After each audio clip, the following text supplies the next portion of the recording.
Hello, everyone, and welcome to another episode of your channel Lingua Luminer, where we try to make English simple and easy to understand step by step. Have you ever been confused by I eat, I ate, or I will eat? So do not worry, you are not alone at all. In this video, we are going to discuss something that shows up in every sentence you speak or write: tenses. Whether you're talking about the past, describing the present, or making plans for the future, tenses help you to tell your story on a very clear way. But what are tenses really? How many are there? And how can you master them without all the boring rules and confusions? Well, stay with us, because by the end of this video, you will have a solid understanding of the basics of past, present, and future tenses, how to use them confidently in your sentences, and what effect is being created by the usage of each category of the tense. So, ready to become the tense expert? Let's get started. We have total 12 tenses in English language. The first one is simple present tense. As with the name, it seems quite very simple. So, in order to compose a simple present tense, you are going to follow a very simple structure: subject, first form of the verb, and object. One thing that you need to keep in your mind here: if the subject of your sentence is first person singular, which is I, first person plural, which is we, second person singular or plural, which are you, third person plural, which is we. So we are going to follow the same specific form of the verb that we have in our English language.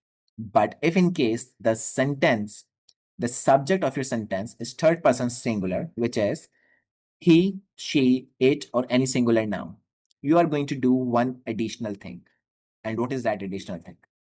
Along with the form of the verb, you're going to add s or es, similarly to the way you make a single thing to a plural. By following this specific structure, simple present tense is used to talk about the habitual actions, the actions that we are habitual of doing on our daily basis. Waking up early in the morning at a specific time, having our breakfast, having our lunch, going to schools, going to university, college, all the specific actions that we do on our daily basis, they come under the category of simple present tense. And when you use simple present tense in your sentence, either to write or to speak, so you create a sense of regularity and certainty for your listener. The second category of the tense is present continuous tense. As with the name, it's quite very evident. Continuous, which means the thing which is in action. So present continuous tense is used to talk about the actions which are ongoing at the moment. For example, as you're watching this video at the moment, so this is your continuous action.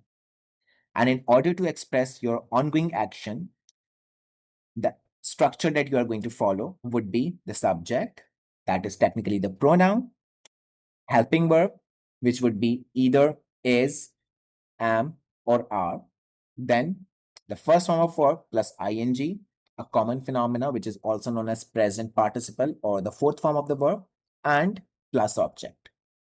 Now here you have three helping verbs. So where you are going to use is, where you are going to use am, and where you are going to use are. Is going to be used with the third person singulars, am is going to be used with the first person singular, and are is going to be used with the first person plural, second person singular or plural, or third person plural. In this way, the structure of your sentence describes an ongoing action or the situations which might be temporary or in progress. For example, I'm studying for my exam, he's eating, we are working on our project. And following this effective structure, you basically convey an engagement for your reader or listener to feel connected with the action that is being talked about. The third category of the tense is the present perfect tense. As we already know, perfect means completion. So, present perfect tense is used to talk about an action which has been completed at the moment or has a link with the recent past. And in order to express present perfect tense in your sentence, you are going to follow the structure which will include subject, helping verb, that would be either has or have, then the past participle, and the object. Past participle, most commonly known as the third form of the verb. For example, she has completed her assignment. That means it is having a connection with the past when she was assigned with one particular sort of assignment. By using this effective structure, your sentence basically indicates an experience or the change over the time. And your listener or your reader will get an effect which will be emphasizing the relevance of the past actions with reference to the current situations to enhance what is being talked about. Fourth category is present perfect continuous tense. As with the name, you might can get an understanding that perfect continuous means that it is a sort of combination of perfect continuous. But is it really? Let's see.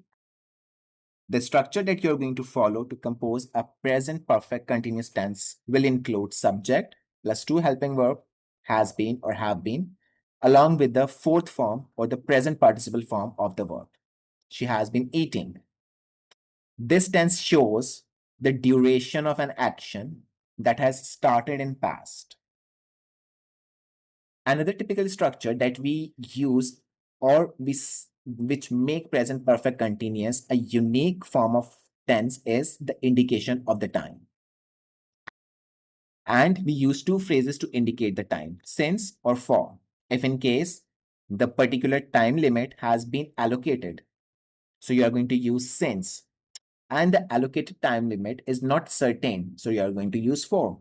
For example, if I say that from last 5 years, so that means in order to use this phrase in my sentence, while following the rules of present perfect continuous tense, I will be saying since last 5 years.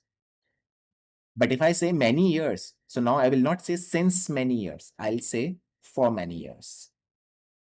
This specific type of tense is used to highlight the actions which are ongoing and relevant to the present.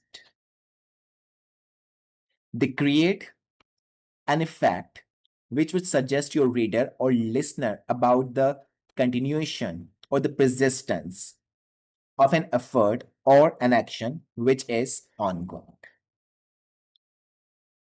The fifth category of the tense is a simple past tense. The simple past tense is used to indicate the completed actions in the past. For example, we have just learned about the four categories of the tenses. So that means our action has been completed. So now it has become past.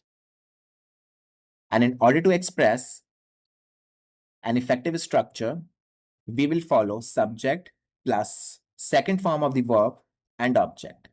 For example, we ate, which indicates that our eating process is completed. We are done with lunch or dinner, whatever we are, or we were having. Simple past tense is used to describe an events which occurred at a specific time in the past. And by following this specific structure of simple past tense, your sentence will provide clarity and the finality about the action for your reader or to listener that when the action had taken place. Sixth category of the tenses is past continuous or past progressive tense. Continuous tense are also known as the progressive tense. So, past continuous or past progressive tense is used to express the actions that had been in the progress at a specific time in the past, but they have not been completed. For example, any specific task that you were doing yesterday, but you got another engagement and you were unable to complete it. So that means the sentence would be the past continuous tense to describe that actions. And in order to describe an action which was ongoing in the past time, you're going to use the structure which will follow subject, helping verb, was or were, along with the fourth form of the verb, along with object. Was is going to be used with he, she, it, or any singular noun, and I. And with rest of the pronouns, we are going to use were. Simple past tense create a very clear picture about the actions which had been in progress. That means that if in your speech or if in your writing you are using past progressive tense or past continuous tense, so your reader will be getting a very clear idea about at what certain point of the time the action had been in progress.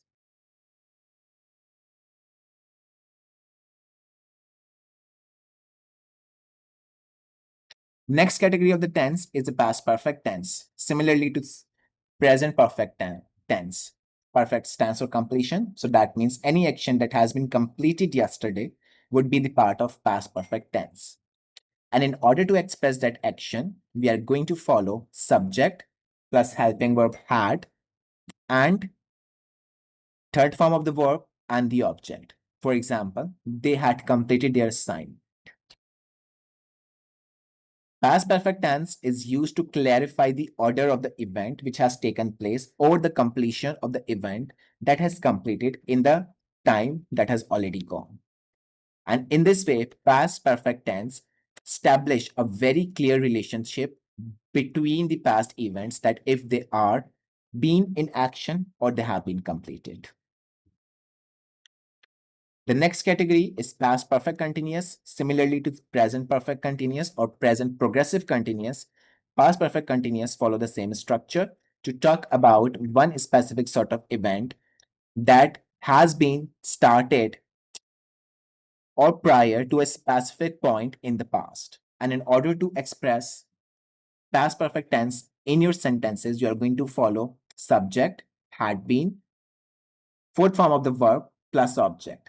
The usage of since and for is going to remain same for all the types of the perfect continuous tenses or perfect progressive tenses. Past perfect progressive tense basically used to add emphasis on the duration and the impact of the past actions, which helps you to enhance the context of your narrative or the idea that you are talking about. Next, number 9 category is the future simple tense. Future simple tense follow the very straightforward structure with the usage of the helping verb will. Subject plus will plus first form of the verb plus object. This specific type of tense is used to indicate the action that will occur in the future. For example, I'll call you tomorrow. We will discuss it tomorrow.